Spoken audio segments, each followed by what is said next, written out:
Desse São Paulo, porque quando começou a Libertadores, a gente aqui colocou o São Paulo como coadjuvante. E depois do rendimento do São Paulo, coadjuvante pelo rendimento, jamais pela história de um tricampeão da América e tricampeão do mundo. Mas terminada a primeira fase, quando a gente olha o desempenho do São Paulo, há 11 jogos sem perder, eu acho que de coadjuvante o São Paulo não tem mais nada. O São Paulo virou um protagonista de todas as competições que ele disputa. E ontem derrotou o Cruzeiro no Morumbi, 2-0. Encosta na parte de cima da tabela e, insisto, chega a 11 jogos sem perder. O primeiro jogo é com o Milton Cruz, ainda de técnico, aí vem a era Zubeldia. 2-0 no Barcelona, 0-0 com o Palmeiras, 3-1 no Águia de Marabá, derrotou o Vitória fora de casa 3-1. Aí é o jogo contra o Cobressal, 3-1, 2-1 no Fluminense, empate contra o Barcelona no Morumbi, 0-0, derrota o Águia de Marabá, derrota o Tajeres, derrota o Cruzeiro. São Paulo está jogando bem de acordo com o que o técnico gostaria de ver, tem o retorno do Lucas. Vamos rodar os melhores momentos da vitória de ontem e debater sobre esse time que com o Zubeldia não perde, Renata Mendonça. Primeiramente, eu queria te dizer que se você colocou o São Paulo como coadjuvante numa Libertadores... Libertadores nunca o São Paulo é coadjuvante, né? Até pela sintonia, né? Que tem. Ele não decide uma Libertadores já há um bom tempo. Não, porque também não estava disputando, né? Aí caiu para o Palmeiras na última vez nas quartas de final. Mas o São Paulo e Libertadores têm uma sintonia muito grande e acho que tem demonstrado isso. A torcida, inclusive, em todos os jogos, não só de Libertadores agora. Ontem também tinha um público muito bom para esse jogo do São Paulo no Morumbi. O jogo estava desenhado para o Cruzeiro, tá, Rizek? Os primeiros minutos, né? O São Paulo faz um gol com o Lucas, até numa falha do goleiro do Cruzeiro, mas depois só deu o Cruzeiro, né? O São Paulo não conseguia sair jogando, o Cruzeiro estava apertando a marcação e o São Paulo não conseguia trocar passes. E aí, principalmente pelo lado esquerdo do ataque do Cruzeiro, o lado direito da defesa do São Paulo, era onde estavam os caminhos das melhores chances. O Barreal jogou muita bola ontem, o Marlon, que foi expulso, estava jogando muito bem também, e o Veron estava caindo por ali. Então, a defesa do São Paulo estava completamente perdida. Ontem, quem jogou de lateral direito era o Moreira, que é um ótimo lateral direito, mas muito mal no jogo de ontem. Ontem, ele estava realmente perdido na defesa, depois ele pediu para sair, também estava sentindo a E a expulsão do Marlon revista pelo VAR. Que foi, assim... absurdo. Né?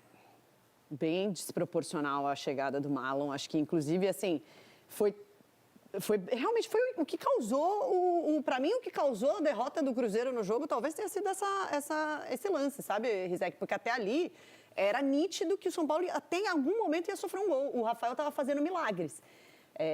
Aí o Marlon é expulso no final do primeiro tempo e o São Paulo volta melhor, só que também não durou muito, assim, esse ímpeto do São Paulo. Por isso que eu estava comparando com o que aconteceu em Flamengo e Vasco, né? Porque eu acho que faltou um pouco mais de ímpeto do São Paulo para se impor com um a mais na segunda etapa.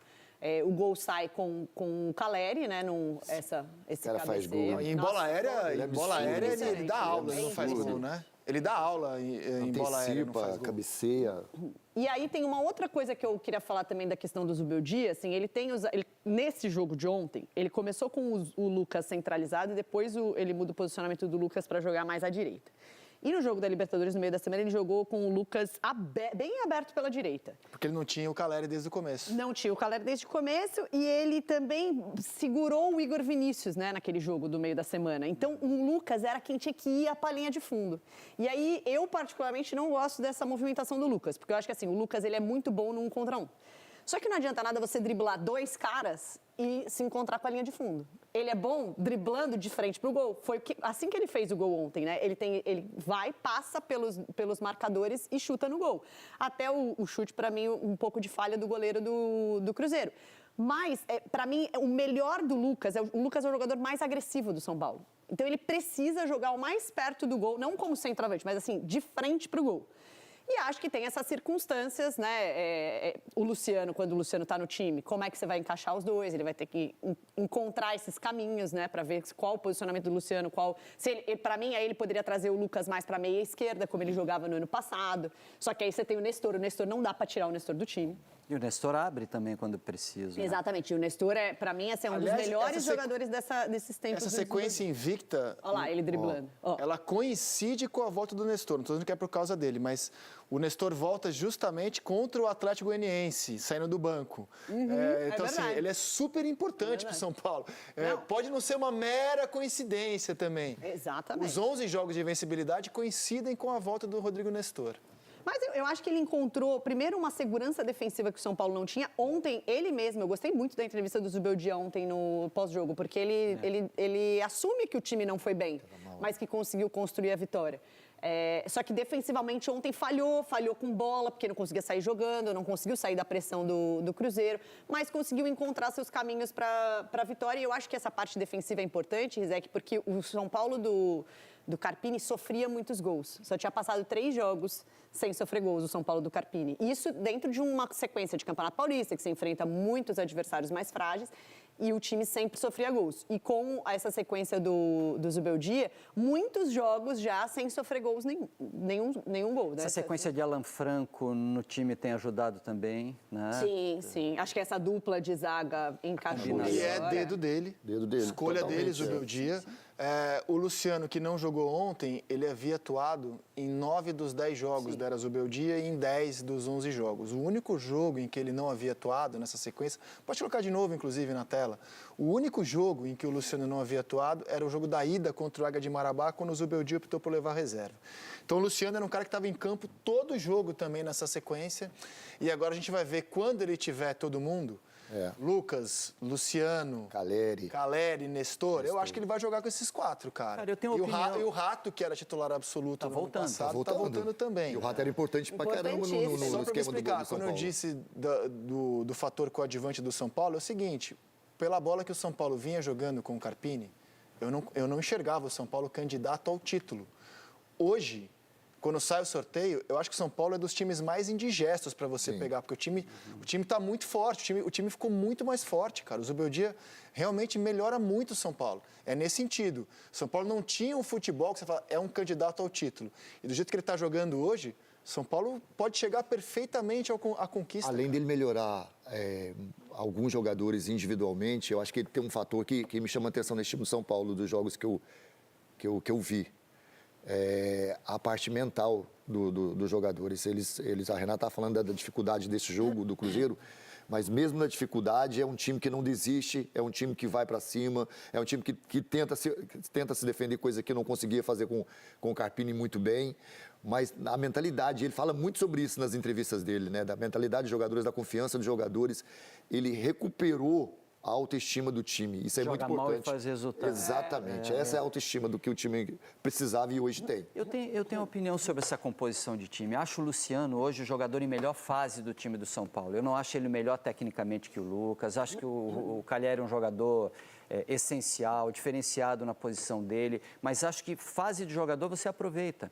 E não tem como desprezar a fase do Luciano. Então, ao redor dessa dupla, do Luciano e do Caleri, você pode construir várias outras coisas. Aproximar o Lucas um pouquinho mais, evitar que ele jogue tanto aberto, ter um jogo de movimentação dele muito mais nesse sentido, né, do que em corredor, muito mais com aproximação do meio do que recuando pelo corredor. O Alisson ajuda a dar esse balanço, está numa fase também... O Alisson é absurdo. Espetacular, o que ele está jogando é uma coisa fora do comum, assim, fora do comum. A gente imaginava ele, alguns anos atrás, jogando pelo lado do campo, vindo pelo centro de vez em quando. Agora, vindo de trás, sendo realmente um volante, ele não é mais um cara improvisado na posição. Ele é um especialista da posição. Cara, como ele está jogando. E sem o Pablo Lembra Maia o Maicon agora. na fase boa Exatamente, do Grêmio. Caramba, cara, como ele está jogando bola. E sem o Pablo Maia agora. Porque aí ele está mais recuado. Né? como primeiro ali, E assim, o jogo da Libertadores, então, foi espetacular a atuação do Alisson contra o Tajeres. Porque o Tajeres era sempre esse time fechadinho e que saía no contra-ataque. E a ajuda que o Alisson dava, principalmente para proteger o lado, né? O Zubeldia também falou disso em entrevista. Eu preciso dos volantes ajudando na cobertura dos lados do campo, num jogo contra o Talheres, por exemplo, que atacava muito. Nesse caso aí, o São Paulo falhou muito defensivamente pelo lado direito, né? O Moreira estava mal e o time não conseguiu suprir esses espaços, né? O Cruzeiro colocou 3 jogadores ali para triangular e o São Paulo não soube muito bem o que fazer. Mas aí, a partir do momento que houve a expulsão, isso ajudou bastante o São Paulo. E o Rafael também, além da trave, né? Que essa bola aí foi a que o Arboleda desviou e pegou na trave. Mas o Rafael ontem foi também crucial. Tem uma coisa que a gente estava falando a respeito do Vasco e que cabe no time do São Paulo. Não é questão de jogar com 2 jogadores só no meio campo. É questão da característica. Os 2 jogadores da característica do São Paulo sabem fazer isso. Os do Vasco não têm essa condição. O São Paulo tem uma notícia ruim que eu acho que pode impactar a vida dele no Campeonato Brasileiro. Parecia tudo funcionando perfeitamente bem. O Arboleda fora da Copa América, por indisciplina, né? Levou um menor de idade para boate na seleção equatorial, a cara do Paulo Nunes. Então, mas assim, para o São Paulo, ótima notícia, não perdeu o Arboleda, nenhum outro convocado, aí vem a convocação do Rafael. Você vai perder o seu goleiro titular e que está jogando pra caramba, para ser o 3º goleiro da Copa América por até 9 rodadas. Eu acho que isso pode causar um impacto no São Paulo. Agora, se não fosse isso, cara, o São Paulo teria condições até de no Campeonato Brasileiro, assim, de dar uma arrancada daquelas. Sim. Porque o Flamengo perdeu o jogador. E ele não perde, cara. Palmeiras perde jogador. E ele não perde, Ele cara. vai recuperar ainda. O Rafinha vai voltar, o Wellington Rato vai voltar. O Rato vai voltar. Pablo Ele perdeu Maia. por lesão, o Pablo Maia, né? Então, Pablo Maia lesão, Aí vai Mas demorar. assim, parecia assim, a tempestade perfeita para o São Paulo dar uma arrancada, a ver como o time se vira agora com o Jandrei, que é o substituto do Rafael nesse momento. Algo mais deste São Paulo, que chega, a gente pode plugar a classificação do Campeonato Brasileiro, chega na parte de cima, no meu entendimento, com a bola que está jogando, chega para ficar. Para brigar lá em cima mesmo esse ano. Acho que é importante para o São Paulo, Rizek, fazer um campeonato brasileiro tranquilo no G4, que faz muito tempo que não faz. O campeonato brasileiro que o São Paulo tem feito nos últimos anos é sempre do 10º para baixo, aí eventualmente consegue um 9º, um 8º lugar, não está conseguindo classificação, não estava conseguindo classificação direta na Libertadores, conseguiu no ano passado porque foi campeão da Copa do Brasil. Então acho que é importante para um time como o São Paulo, que gosta tanto de disputar a Libertadores, tem que classificar via brasileiro, né? Então, por mais que às vezes você não vai conseguir dar conta de todas as competições e de disputar o título, porque é realmente necessário um elenco, e o São Paulo tem sofrido com lesões, apesar de esse ano, para mim, ter um elenco até melhor do que tinha no ano passado, é importante não sair desse G4, ou ficar ali, né, variando entre G4 e G6. A diferença é mínima, gente. Esse campeonato que o Paulo Nunes coloca 12 candidatos ao título, quando eu vejo a classificação, 12 eu acho que é exagero do Paulo. Não, você sabe que eu já botei aqui os 12. Então, 12 eu acho que está sendo político. Mas ele não vai errar, né? Não vai errar. Mas olha só, bota de novo, a diferença é mínima, cara. E ainda tem a quantidade de jogos, né, atrasados. Exato. Se você for pensar em pontos perdidos, o líder seria o Internacional. Ele é o que menos perdeu pontos no campeonato. Se ele ganhar os 2 jogos que ele tem atrasado, ele iria 16. Você viu esses 10 primeiros aqui? É. O Atlético Mineiro tem condições de ser campeão brasileiro? Ô, louco. Claro Tem, que não tem? Claro. Então, desses 10 aqui, todos têm, você acha? Claro. Não, o Cruzeiro duvido que seja campeão brasileiro. Então, o Cruzeiro está aqui? Tá? Eu duvido. Também Com todo respeito, eu acho difícil pro Furacão também ser campeão. Vamos vir para cá. Fluminense. Cruzeiro e Furacão vão investir muito na janela, hein? Não, com o que Esse eles têm cenário hoje, vai eu tô mudar, falando. Acho difícil. Diga, Paulo.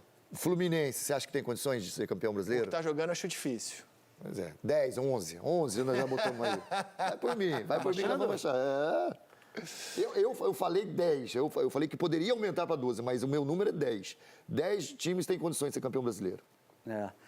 Tem um outro assunto que cerca o São Paulo, que é o comportamento do Zubeldia à beira do gramado. E ele parece que está seguindo... Ele não está seguindo o padrão de ninguém, porque ele é assim, né? Ele tem aquela energia. É o jeito dele mesmo, a energia dele é... Só que essa história de reclamar de arbitragem no Brasil está começando a virar cada vez mais estratégica, né? Os caras estão quebrando o jogo, os caras estão mudando o ritmo de partida, a arbitragem às vezes cai na isca de treinadores, né? A arbitragem às vezes para jogo para ir lá discutir com o banco e tal, e os caras estão começando a usar isso. Tem um tempero nessa história. Você acha muito diferente da média, o Zubeldia? Da média alta? A média é alta, a média é mas- Abel, Antônio Oliveira, Diniz. O Zubeldia é assim. A gente não conhece o Zubeldia das coletivas quando ele perde o jogo, porque ele não perdeu o jogo ainda. Então a gente precisa colocar isso num outro campo. Mas esse comportamento de beira de gramado está exigindo da arbitragem uma providência que parece enérgica. Eles vão lá, param um jogo, dão bronca num, aí dão cartão amarelo para o auxiliar de preparação física que está lá gritando à beira do gramado. Parou o jogo. Aí vão lá para discutir com o preparador físico que está correndo, dão cartão amarelo, para o jogo. Mais 2 minutos. Então, os caras estão começando a usar isso como estratégia para quebrar jogo de futebol e a arbitragem brasileira tem que estar atento a isso. Mas os caras aprenderam, né? Reclama que alguma coisa acontece, estão reclamando demais. Vamos ouvir. Fala aí, rapaziada do nosso canal do São Paulo, trazendo mais um vídeo aqui no nosso canal. E nesse vídeo aí para falar do sorteio das oitavas de final da Taça Libertadores da América e saiu o adversário do São Paulo. São Paulo vai enfrentar o Nacional. Primeira partida fora de casa e o Tricolor decide no Morumbis com a força da sua torcida e com certeza dentro de casa o São Paulo é muito forte e vai buscar aí a classificação para as quartas de final. E aí ele vai enfrentar Botafogo ou Palmeiras que se enfrentam aí nas oitavas de final. Você que ainda não é inscrito no nosso canal, se inscreva, ativa o sininho das notificações para você não perder nada. Tudo do São Paulo, tudo do Tricolor, você encontra aqui no nosso canal. Forte abraço a todos e até o nosso próximo vídeo.